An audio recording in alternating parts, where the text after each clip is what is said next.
না করে পৈতৃক ব্যবসাটা আবার মন দিয়ে করো। ডাক্তারিটাই তো যে আমাদের পৈতৃক ব্যবসা। তা নয় তো কি, হাতুড়ে বাবার হাতুড়ে পুত্র ডাক্তার সচ্চিদানন্দ সরখেল। আরে আমার বাবা তো নাম করা কবিরাজ ছিলেন। জানি, ওনার নাম শুনেই তো আমি তোমায় বিয়ে করতে রাজি হয়েছিলাম। কিন্তু কি পেলাম এই 6 বছর বিবাহিত জীবনে? চারপাশে এমন পাশ করা ডাক্তারের ছড়াছড়ি। তাদের ছেড়ে কে মরতে আসবে তোমার কাছে? এ তো আর তোমার বাবার আমল নয়। আর সেজন্যই তো এই লাইনটা আমি চেঞ্জ করার কথা ভাবছি। হাতুড়ে ডাক্তার থেকে হাতুড়ে সাহিত্যে। শোনো শোনো, এই বারবার হাতুড়ে বলে আমায় ইনসাল্ট করো না তো। আর আমি হাতুড়ে সাহিত্যিক। উদ্ভ্রান্ত প্রেম, রমণীর রোমান্স, কাজলের সঙ্গে কীর্তি, তিনটে উপন্যাসের লেখককে তুমি হাতুড়ে বলছো মধু? হাতুড়ে না হলে 3 ঘন্টায় 6 কাপ চা দিলেও 6 লাইনের বেশি তো লেখাই হতে পারলে না কেন? বিষয়টা যে একেবারে বেলাইনি। মানে? ভূতের গল্প লেখার বরাদ দিয়েছেন তা ধিন ধিন তা পত্রিকার সম্পাদক ভুজুম ভাজুম ভট্টাচার্য। বড্ড করালো। জানি, 500 টাকা তো অ্যাডভান্সও দিয়েছেন। অ্যাডভান্স? কে বললো তোমাকে? আমার বোন, তোমার একমাত্র শালিকা ঋতছন্দা বলেছে। ঠিক তো বলেছে। তা ও জানলো কি করে? তোমার দেওয়া টাকায় ও একটা সালোয়ার কিনেছে চৈত্র সেনের মার্কেট থেকে। টাকাটা তো তুমি ওকে দিয়েছো। ও মা, তাই তো ভুলেই গিয়েছিলাম। আসলে ওই সালোয়ারটা গতবার কালী পুজোয় বাজি পোড়াতে গিয়ে ফুটো হয়ে গিয়েছিল। ফুটো বোঝার অভ্যাসটা তোমার এখনো গেল না দেখছি। যাই হোক, ওসবে আমার কিছু এসে যায় না। নিজের শালিকাকেই তো দিয়েছো, বাইরের কোনো মেয়েকে তো। না না না না, তা কোনোদিনও দিই।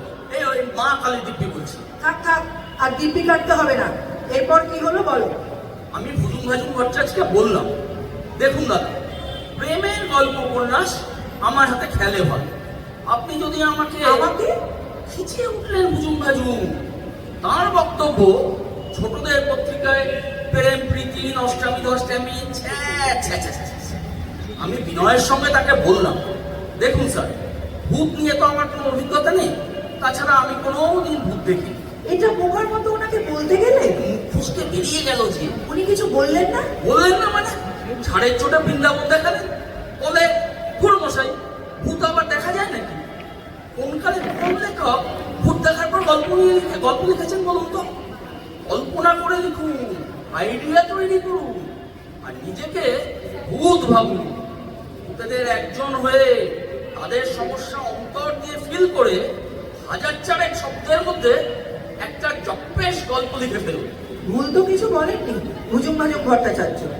ভূতের সমস্যা নিয়ে লিখতে বলেছেন, তাই তো? আচ্ছা, একটা কাজ করো না, ভূতের ফ্যামিলি প্ল্যানিং এর উপরে রসিয়ে কিছু একটা লিখে ফেলো। Family planning? Yes, family planning, মানে পরিবার পরিকল্পনা। ভূতেরা নিশ্চয়ই করছে আজকাল। কি করে বুঝলে? ওরা কি তোমায় কানে কানে বলে গেছে? কানে কানে বলবে কেন? একটু খেয়াল করলেই তো বোঝা যায়। ওই, আমি তো বুঝতে পারি না। খেয়াল করলেই পারতে। আগের মতো ভূতের কথা আজকাল আর শুনতে পাও?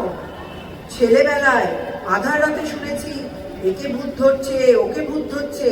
কই, এখন তো আর শুনি না সেরকম। কেন শুনি না বলো তো? কি করে শুনবে?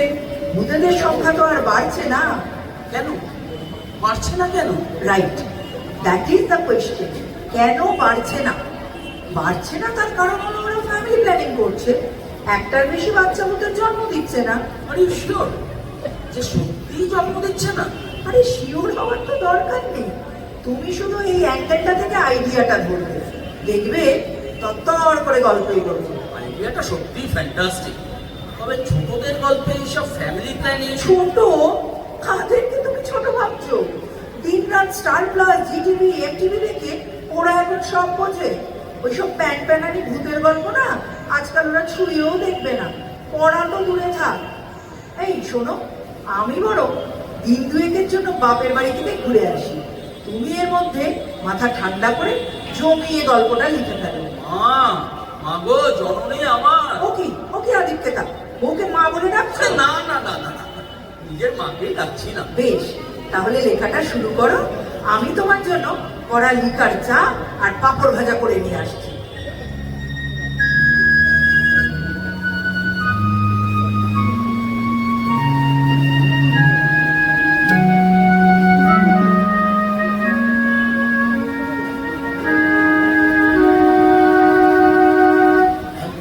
ছিল ভূত পরিবার, স্বামী ভূত, স্ত্রী ভূত, আর ভূতটা একটা বাচ্চা ভূতের ছানা। বড় সুখের সংসার ছিল তাদের। একদিন হলো কি, শোনো, এবার শুয়ে পড়ো, অনেক রাত হলো। ঘুম ঠিক মতো না হলে তোমার আবার বায়ুর প্রকোপ বৃদ্ধি পাবে যে। শুয়ে পড়বো? গল্পটা যে বেশ তত্তর করে এগোচ্ছিল, আর যদি আবার না এগোয়? এগোবে এগোবে, আলবাত এগোবে। একবার যখন টিমটা তুমি ধরতে পেরেছো, গল্প শুধু এগোবে না, দৌড়াবে এবার। বেশ, তুমি যখন বলছো তাই। এই শোনো, আজ না আমরা এক বিছানায় পাশাপাশি শোবো, কেমন? না, গুরুদেব মানা করেছেন না, দীক্ষা নিয়েছি যে। মানে একদিন বারণ না মানলে কিচ্ছু হবে না। আর তাছাড়া শাস্ত্রেই তো বলেছে স্বামী হলো মহা। এসে শুয়ে পড়ি।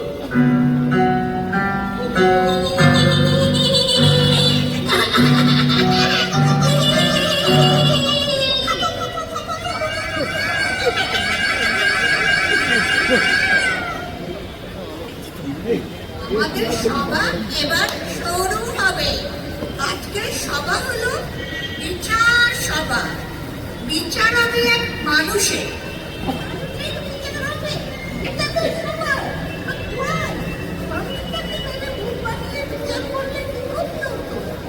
Special case. এই লোকটা আমাদের নিয়ে গল্প লিখছে। আমাদের কথা ভাবলে কি হবে? এই লোকটা তার লেখায় আমাদের নিয়ে মস্করা করেছে। আমরা নাকি ফ্যামিলি প্ল্যানিং করছি, একটির বেশি বাচ্চা নাকি আমাদের হচ্ছে না। ফ্যামিলি নেই, যাদের ফ্যামিলি নেই তাদের আবার ফ্যামিলি প্ল্যানিং।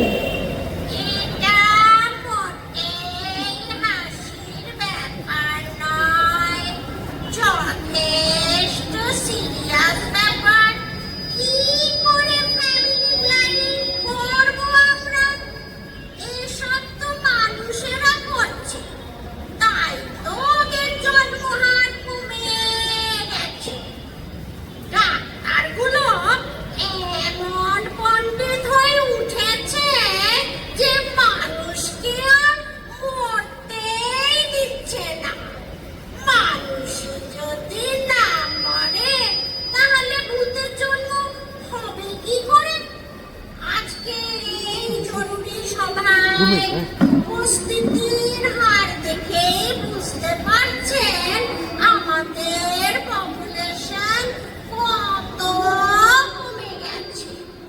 তাছাড়া আমাদের বাসস্থান সংকট দেখা দিয়েছে।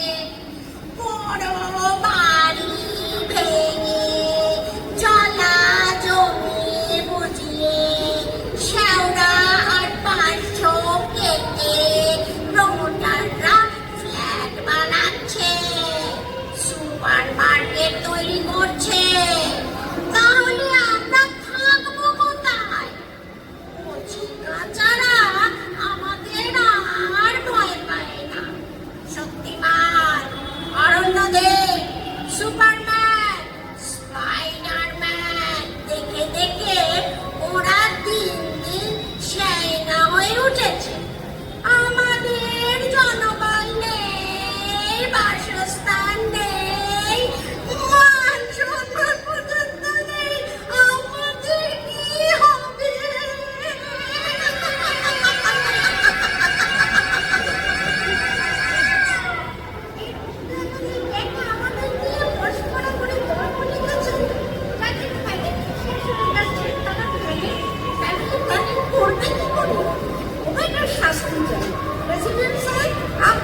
লিখবে, শ্রুতি নাটকও লিখবে। মনুষ্য সমাজে ওই হবে আমাদের প্রত্যেকটিদের মুখপাত্র। আমাদের হারানো সম্মান উদ্ধার করতে হবে ওকে। বাবা সচ্চিদানন্দ, আজ থেকে তোমার নাম হলো ভূতানন্দ। ফিরে যাও বাবা তুমি তোমার স্ত্রীর কাছে।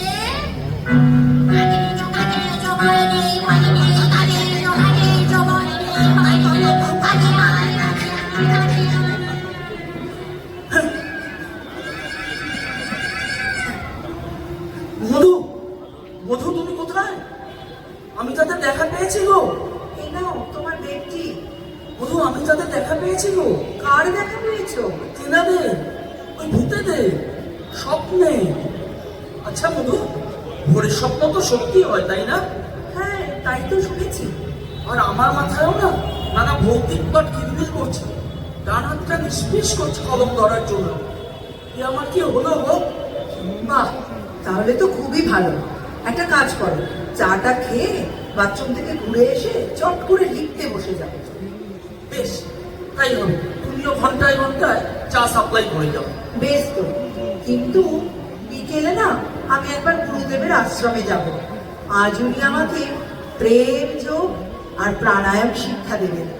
অবশ্য আমি মনার মাকে রেখে যাব। জয় বাবা প্রেমানন্দ। জয় বাবা ভূতানন্দ।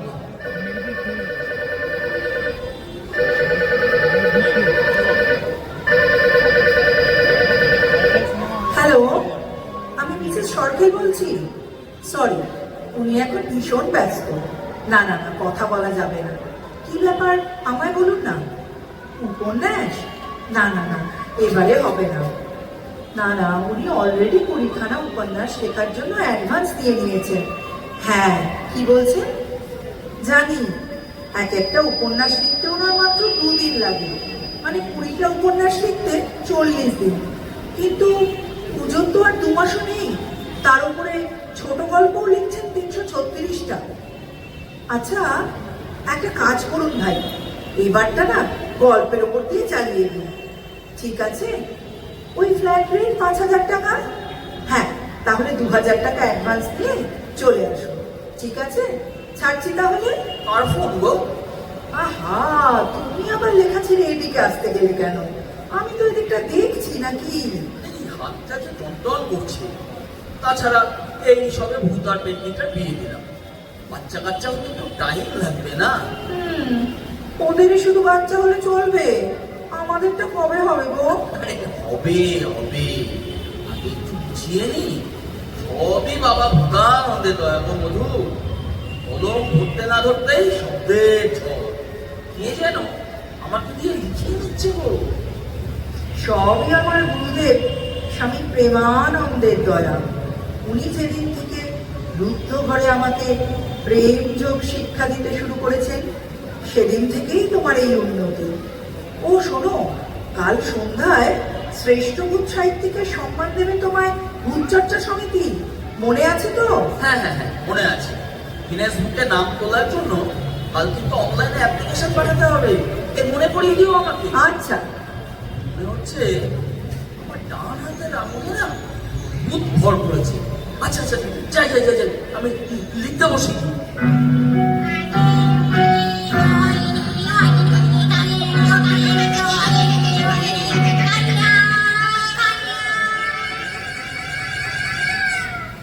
কেমন আছো মধুবালা?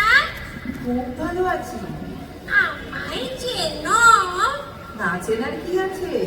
আপনি তো প্রেসিডেন্ট ভূত। আপনার কথা ও আমায় বলেছে। এখন তো তোমার সংসারে কোনো অভাব নেই। সচ্চিদানন্দের 4 উপন্যাসের 8-10টা করে এডিশন হয়েছে মাত্র 2 বছরে। ব্যাংক ব্যালেন্সও মন্দ নয়। 1 বছরে 348টা ভূতের গল্প লেখার জন্য গিনিস বুকে নামও উঠেছে। ভূত একাডেমি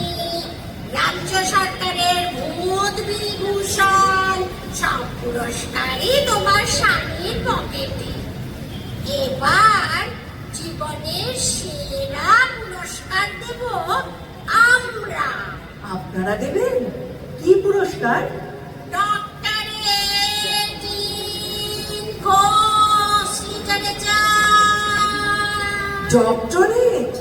ওর না খুব শখ ছিল নামের আগে ডাক্তার লেখার।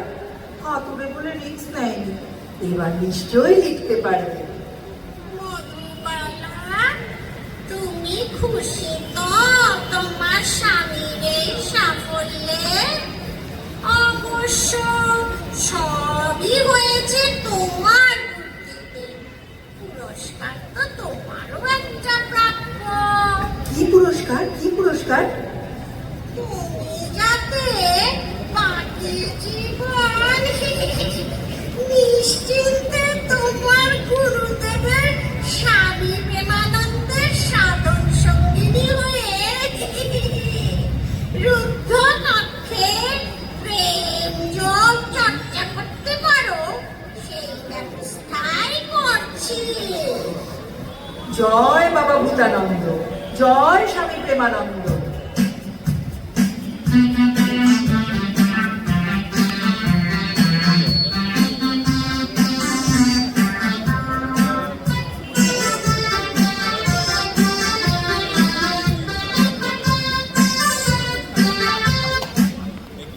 অবশেষে একদিন আন্তর্জাতিক ভূত সাহিত্যে শ্রেষ্ঠ অবদানের জন্য সচ্চিদানন্দকে সত্যি সত্যি ডক্টরেট উপাধি দেওয়ার কথা ঘোষণা করা হয়। ঘোষণা শোনার পরই হার্ট ফেল করলেন তিনি। কারণ ঘোষণাটি করা হয়েছিল ইন্টারন্যাশনাল ঘোস্ট অ্যাসোসিয়েশনের পক্ষ থেকে। ওদের কাছ থেকে ডক্টরেট আনতে গেলে তো আর জ্যান্ত অবস্থায় আনা যায় না। সচ্চিদানন্দ তাই চিদানন্দ হয়ে ইহলোকের লীলা সাঙ্গ করলেন। আর মধুছন্দা 1 বছর স্বামী বিরহের কাতর থাকার পর পার্মানেন্টলি স্বামী প্রেমানন্দের আশ্রমে গিয়ে উঠলেন। এখন তার নতুন নাম মধুমা।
আজকের পরিবেশনায় ছিলেন মধুছন্দা, সাগরিকা ঘোষ, সচ্চিদানন্দ, সুদীপ্ত ঘোষ। ভূতেদের চরিত্রে যারা অভিনয় করেছেন ব্যাংলা ভূত, সুচিত্রা দত্ত, ভোলা ভূত, ভূতপুরে প্রেসিডেন্ট ভূত, জয়শ্রী রায় চৌধুরী, যন্ত্র সঙ্গীতে সূর্যনারায়ণ চৌধুরী। এই প্রসঙ্গে একটু বলে রাখি, আমাদের প্রিয় শৌর্য, আমাদের গর্ব শৌর্য, গত 26শে জুলাই একটি বিশিষ্ট সংস্থা Kolkata international foundation for arts, literature and culture আয়োজিত একটি অনুষ্ঠানে ও শরৎ পরিবেশন করেছিল এবং সেটি খুব প্রশংসিতও হয়েছিল। এই জন্য ওর জন্য একটা আলাদা করে জোরে হাত থাকে।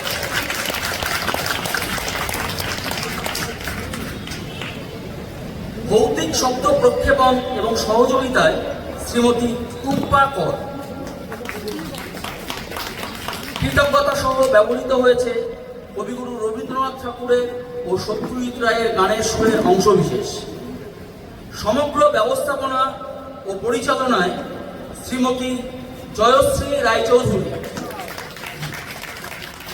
আমরা কৃতজ্ঞ যারা ভূতের চরিত্রে অভিনয় করেছেন, শ্রীমতী সুচিত্রা দত্ত, আমাদের তিনজন আন্টি, জয়শ্রী রায়চৌধুরী এবং রাখি সেনগুপ্ত। তারা আমাদেরকে এই উৎসাহ এবং তারা যে সহযোগিতার হাত বাড়িয়ে দিয়েছেন এই অনুষ্ঠানটি করার জন্য, এই কারণে আমরা তাদের কাছে কৃতজ্ঞ। এবং এই তিনজনের জন্য আরেকবার একটু জোরে হাততালি হয়ে যায়।